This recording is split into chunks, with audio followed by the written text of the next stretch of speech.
A lot of women are building businesses, but losing themselves in the process. The hustle culture, the pressure, the family expectation. It all piles up to this one big mountain. But today's guest on the podcast, Julie DeLucca-Collins, doesn't just help women grow businesses. She helps them protect their identity and mental health in the process. If this resonates with someone that you love, if this resonates with you, be sure to join in. Join me as we try to learn the ABC of habit making, the ABC of lifestyle change, the ABC of turning your ideas, turning your vision and your processes, bringing them into alignment. This is the SelfSeed Podcast. Hi.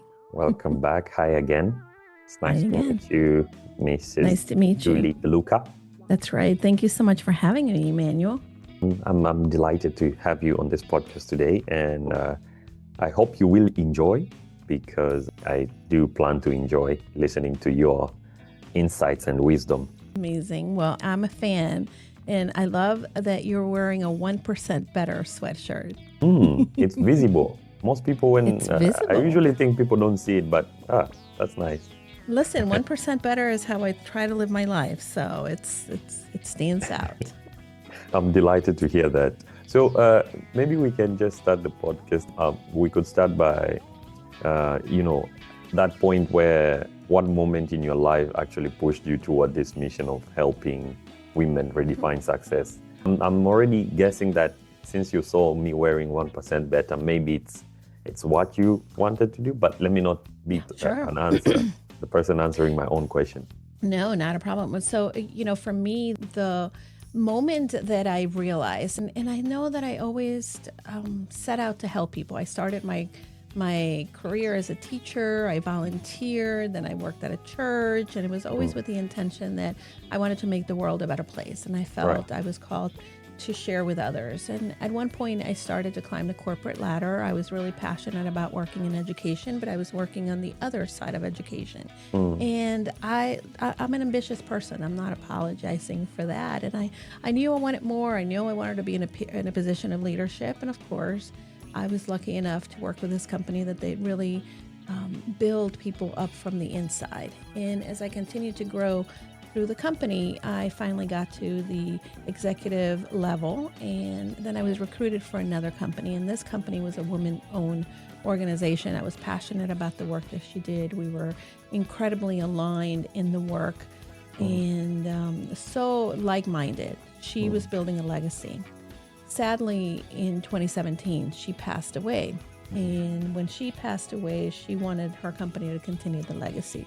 By this point, I was in the executive suite. I was the chief innovation officer for the organization, and we had two other women in the C-suite. Right. And I remember the owner, the son, owner of the company now, brought on a new CEO for the company. So it was myself, the COO, and then two other women who were part of the executive team. Right. And we were meeting in the boardroom, and I walked into the room. I sat at the table, and then the two other women who were in the room, one of them young in her 30s and another one in her 60s, were both sitting off to the side. Right. And for me, that moment was very telling, because these two other women had been with the company, had been just a product, also the mentoring of our former boss who had passed away. And yet they did not have the confidence to sit at the table, even though they had earned the right to be at the table. And I knew that all of a sudden, the times in which so many individuals, especially women, every time I got a promotion, they would say, "Oh, congratulations, that's so great." I wish I was that confident. Right. And the thing that really stood out to me is that confidence is not something that you're born with, and confidence is not a feeling. Right. Yes, I'm a firstborn. I am an extrovert. So, of course, there is a level there that kind of, stands out. Right. But the confidence that I have is because I've shown up. Your sweatshirt says 1% better every day. And when I do things, I may not be proficient at them, but I show up and I do it scared and perfectly. Right. And every time that I show up, then I am gaining the competency at becoming better at what I'm doing when I'm showing up. Right. And when I do that and I become better, that competency that I'm earning and the evidence that I can have for myself that I'm becoming better at it is what creates that confidence. So I knew that at one point in my life, and I didn't know when this was going to happen, I wanted to really focus in being in a space in which I help women put their voice out there, become thought leaders, build businesses, impact the community in whatever way that they wanted to. And that was one of the things that I felt incredibly passionate about.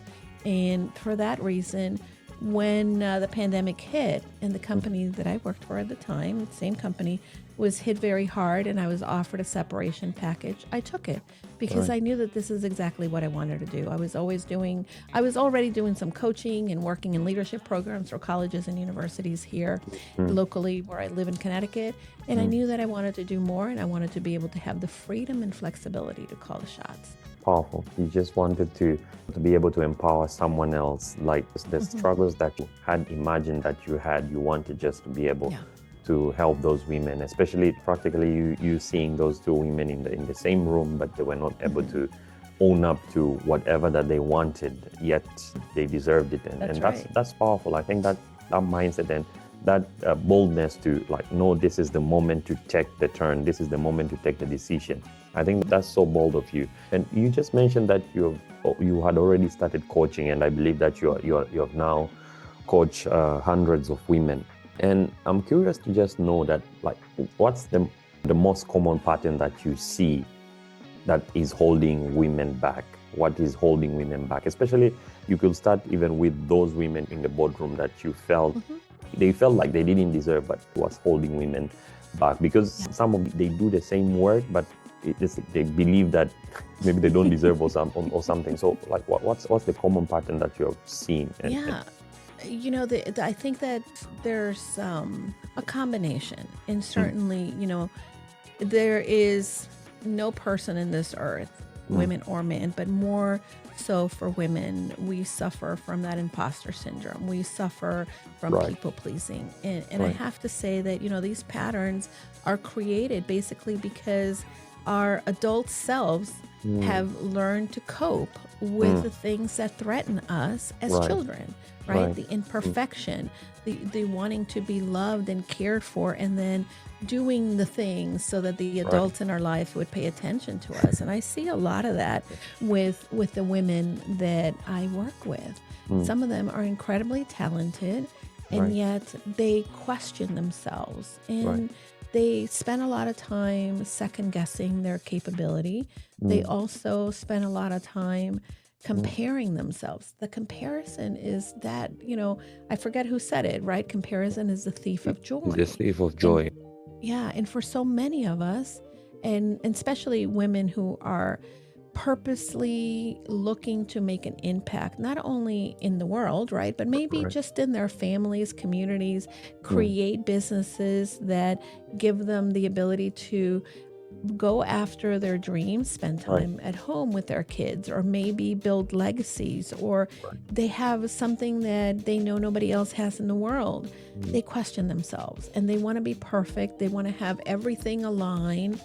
And they forget that the founder of Honda, I believe, said this, that 99% of our failures is what makes our success.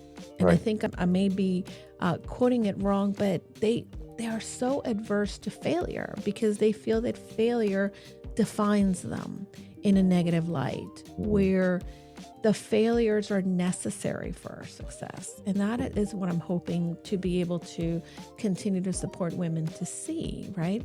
It's part of the process, is how we learn, and it's how we can become better at what we're doing. 1% better, going back to that 1%. I like that. The way that you just highlighted, and I talked about it, I think, in one episode, the fear of failure. It's sometimes what makes us not take that first step. It's what stops us from being in the places that we are supposed to be, because we are afraid that, oh, what if it happens on the negative side? But it's 5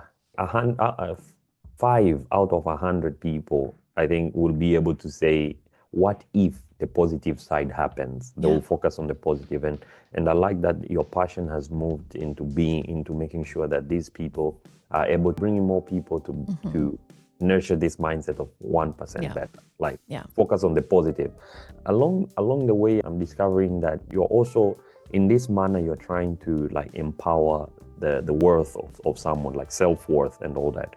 And why do you think self-worth is very important, especially as a business skill? Why is it a critical business skill in today's world where we have all these voices, we have the pressure to do everything, we have all this constant nagging and all that? Why do you think self-worth is always is a critical business skill then? Yeah, the concept of self-worth is definitely not one that is often seen as a requirement to be in the business and to grow sustainably and successfully, profitably, all the things, right? But self-worth is the thing that you can always come back to, that it's kind of your true north.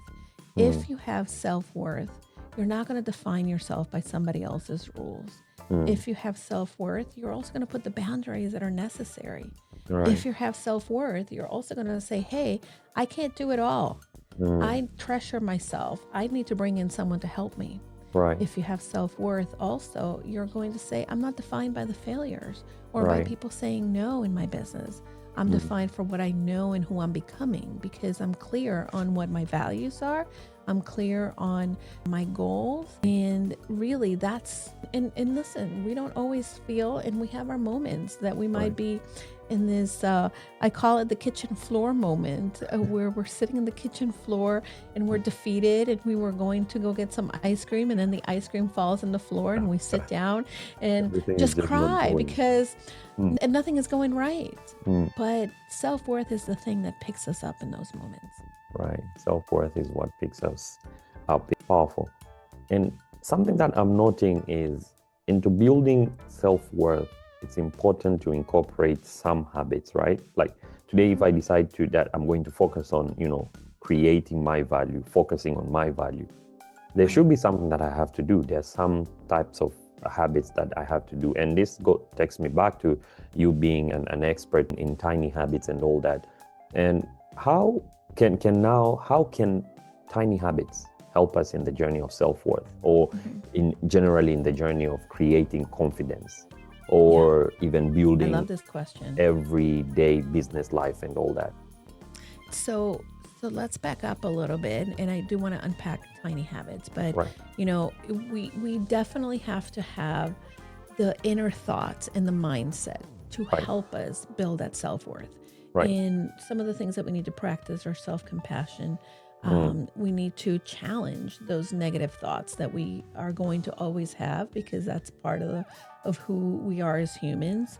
We also need to practice gratitude and incorporate that. And of course, also avoiding that comparison, right?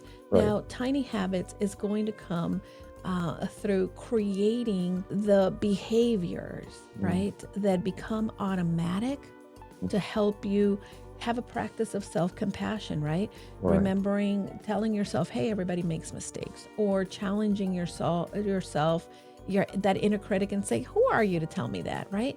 So creating these tiny habits. Now, let's unpack a little bit of what is a tiny habit. And as the tiny habit coach, right? A lot of times we think that we need repetition to create a new habit. Right? If I sit down and I journal for 30 days, I'm going to build that journaling habit, and I'm journaling to practice gratitude or practice self-compassion or self-awareness, whatever, right? The reality is that if we start a habit, a new behavior, something that is new, we are starting using motivation. Unfortunately, motivation is not what keeps you going. What keeps you going is the automation. Your brain likes to automate behavior. And when motivation is not present and something is very hard, you're going to give up. Think about when you start a new workout program, right? You're gung-ho that, oh my gosh, I discovered Pilates. I'm going to go to Pilates every day. That's the And thing. then when, you're sore and you've had a rough day and it's snowing outside and you can't even get yourself out of bed, you're not going to have the motivation to go to that Pilates class. Right. So what really needs to happen is you need to start small, and you need to build, right, the evidence that you're doing it. You need to build the evidence that, ooh, I'm competent at that. So first, and here's the anatomy of a habit. The anatomy is ABC. First, there's got to be an action. Then there's got to be a behavior. And third, there's got to be a celebration or a feel good.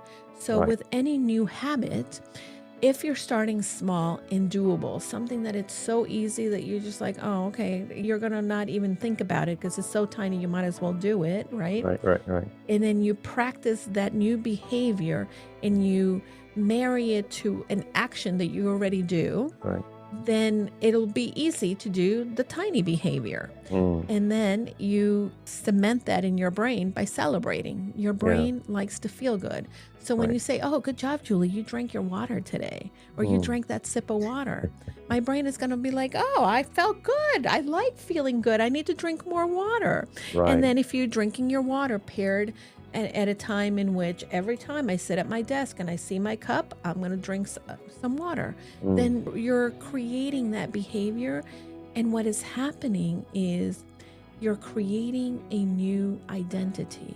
And habits are all about the identity, and the habits that we really cement for ourselves are the ones that we believe in, that identity of the person we've become. Powerful. Thank you very much. I think I am noting that ABC, action, behavior, then celebrate. And that's important in cementing a habit. Where motivation fails, then this system can help you to go on. Thank you very much, Julie.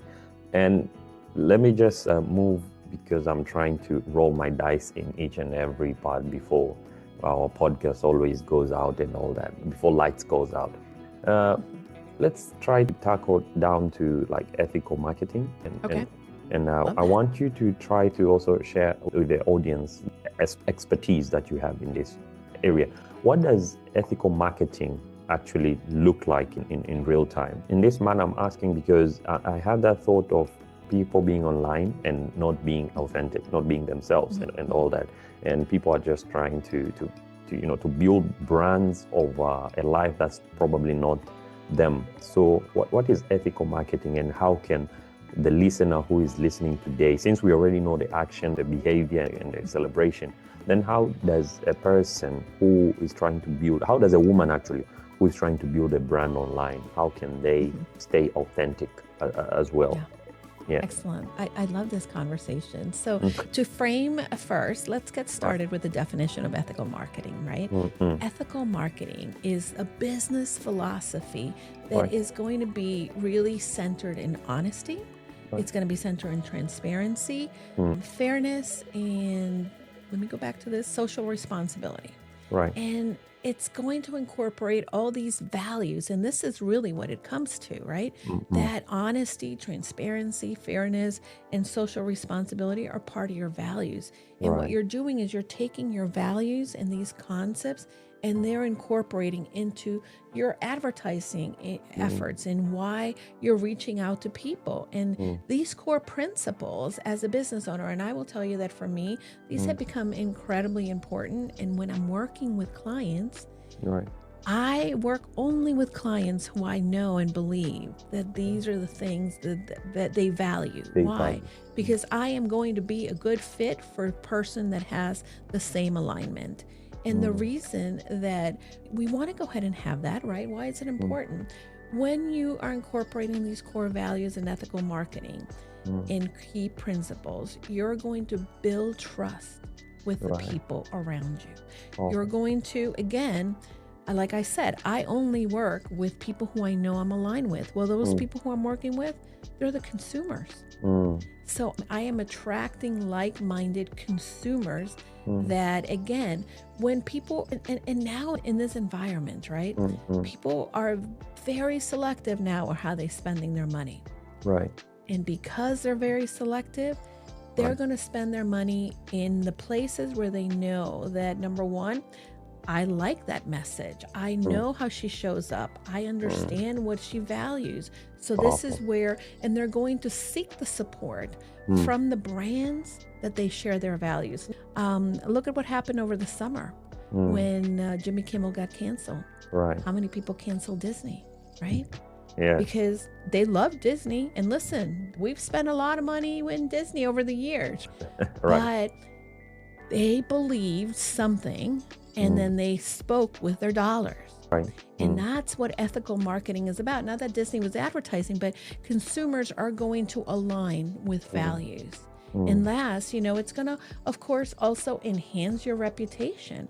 And in business, reputation is everything. If you're not collecting testimonials, case studies, that helps you to not only be able to showcase who you are, but what you do and the results that you're getting for people. And of course, it differentiates you in a marketplace. It differentiates you from everybody because everybody's going to sound similar, right? But when you begin to incorporate these values into who you are, then it's going to help you be able to stand out in that blue ocean, right? In a sea of red. And when habits, and how does that marry habits, right? Because this is what a lot of people tend to kind of get stuck. Well, think about it. When you're planning your content, when you are having your conversations, for instance, a lot of times people will reach out to me and say, hey, I want to learn more about it. I want to be upfront and say, great, I will get on a call and we're going to talk about ways in which we may work together. That's transparency. I want you to know that there might be ways or there might not be ways. And I want you to know that that's where we're going to explore in the conversation. When I am sharing, for instance, anytime that I show up online, whether it be on social media for fun or for business, you're going to get a glimpse of who I am. You're going to get my core values are going to be injected in that. And I think that those are the things that every time I show up, I say to myself, how do I want to show up? What does that look like? And sometimes we don't always have, again, motivation. But if I've created the habits of showing up, if I've created the systems in the back of the house and infused the systems with my values, then you're going to be in that space of ethical marketing. Awful. If you have created the system, the habits, then you will continuously live according to the identity that you have, and that itself is already a brand. When people know you for something and they value you for the value that you constantly provide to them, I think that's a powerful step into creating the powerful brand that I just asked about. And I think this could be a challenge to the listener to try and do that, to try and stay consistent or do things in accordance to their true values, not necessarily trying to find a hype or something. And this ties back to just what we value at the SelfSeed Podcast, which is just the aspect of the correlation between identity, discipline, purpose, and all the aspects of transformation. And so today, if you were going to help someone who is listening, a woman, a young lady, or a young man, anybody who is listening, how can you help this person honor ambition and family life? Like, let's say in practical sense, it's like women. People feel like if women go after their goals, then they won't be committed to the family. And so how do you help someone who's listening that they are able to honor both ambition and family life? No. And it's so good that you're talking about this, because I think that we think that we need to silo, right? This is my business, my professional life. This is my family, or everything else outside of that. But we take ourselves wherever we go, right? So one of the first things that we do when people start working with me is, number one, I want to help you get to whatever the vision is, right? And we're going to map out goals to get us closer to that vision. But the first thing that we really want to identify are what your values are. Why do I want to identify the values? Because listen, a lot of times we don't walk around saying, these are my values. Sometimes we know what they are, we understand, but we're not saying those out loud all the time. So we need to see what is important. And by the way, what we value from time to time is going to change Right. based on the time of your life. So for instance, for me, I love to travel, Emmanuel. And right now I'm in a season of life in which my mom lives with us, right? Right. So although travel tends to be one of the top priorities and things in my life, I also have changed a little bit of where I'm spending my time. Why? Because I have a mother with dementia living at home with me, right? So the same thing with individuals and with women. How do we kind of figure this out? First, again, we identify what are the areas of life. You have spiritual life, you have professional life, you have your relationship with your spouse or significant other, your relationship with your family, parents, children, you have your financial, you have your job or business, then you have your community, then you have your health and fitness, right? All of these areas. So then I have each of my clients give it a number. What is your financial more important than your spiritual life? Or is your personal development more important than your spiritual life? Whatever it is, right? No judgment on where you're numbering. So for me, I create my order in which the values, right, are set out. So if my spiritual life or my personal development is number one, guess what gets calendared first, right? If having date night with my husband, even though I'm a caretaker, is incredibly important, and that's more important than the business, because if I don't have a relationship with my husband, it doesn't matter how successful I am, right? So then my time with my husband gets calendared first, because our calendar is a direct reflection on our values. Right. And if you look at, a lot of individuals end up putting in their calendar things that are not in alignment with what's important to them the most. Right. So for instance, a lot of individuals prioritize, you know what, my children are come first, right? I'll hear this from a lot of women. And then I will ask them, so when is your quality time with your child? Well, I have to make the business a success, because if I don't make the business a success, then I can't provide for my child. Correct. I said, I get it. We all need roof. We all need food. I get it. But your child also needs you. Or your child is also going to need a mom that is present. Right. So if you're prioritizing building a business, figure out the time that you are going to be with your child and be present. Don't be checking your phone. Don't be scrolling through or kind of listening, but be there.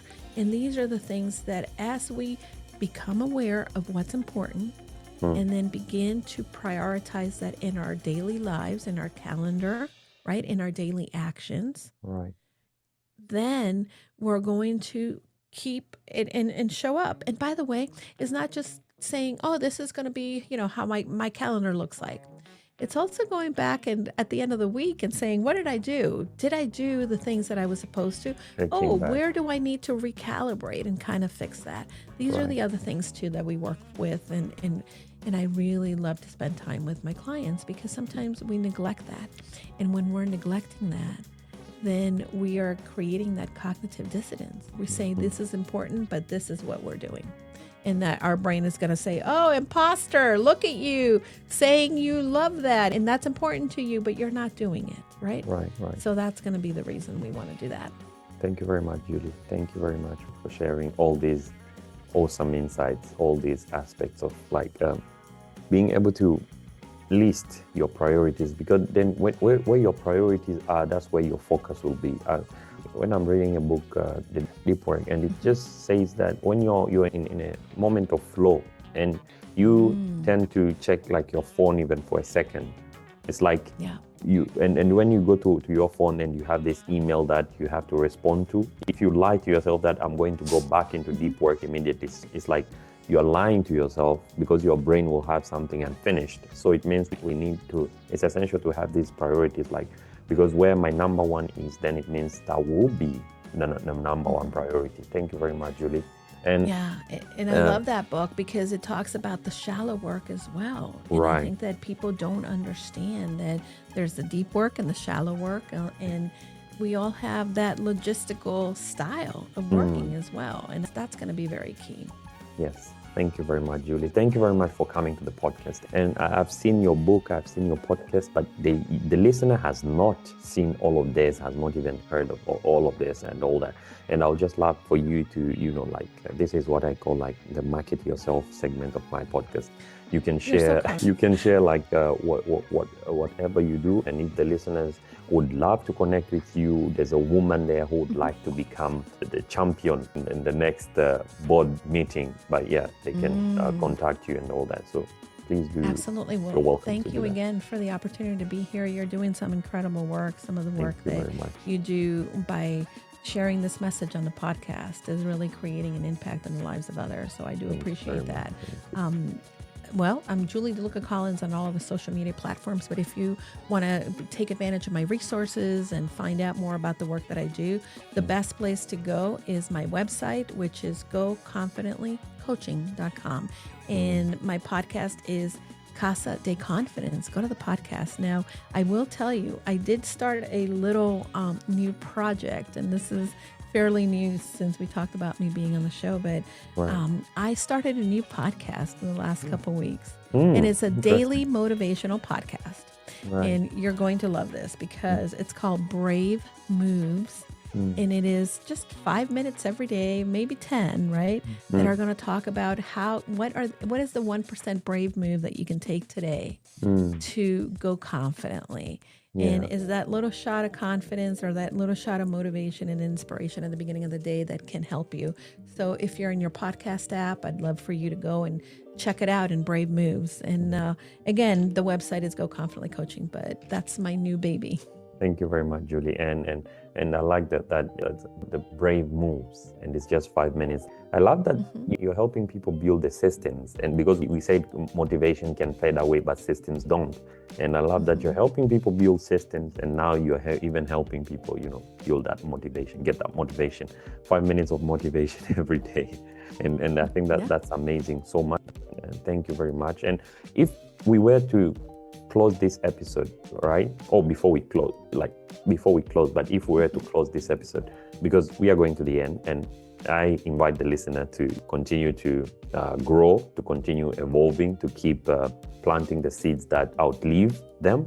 But if I was to give you the honor to close the episode with a challenge, what would the challenge be for the listener this week? Yeah. So good. I love that you're planting seeds. I do believe that seeds are the things that will move us forward. So I want you to plant the seed of looking at your calendar. And it is, and it's going to be a 1% tiny move, right? It's not going to be big.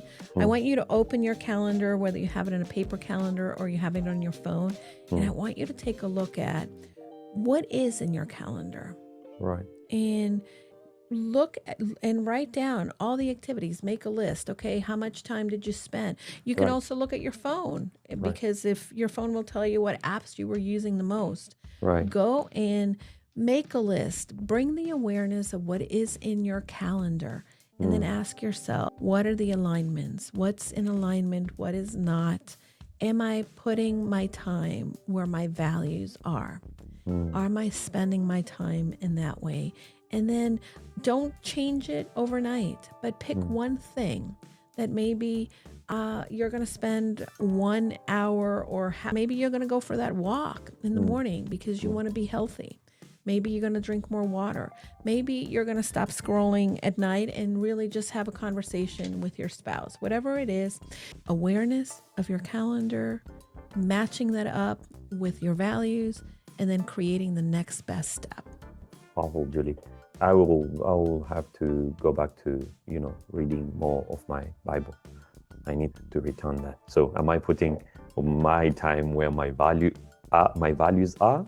Yes, but not effectively, not 100%. So it's part of the nature of the animal, right? That's what happens to all of us. Yes. So I'll be the first to practice that this week, to try out that challenge.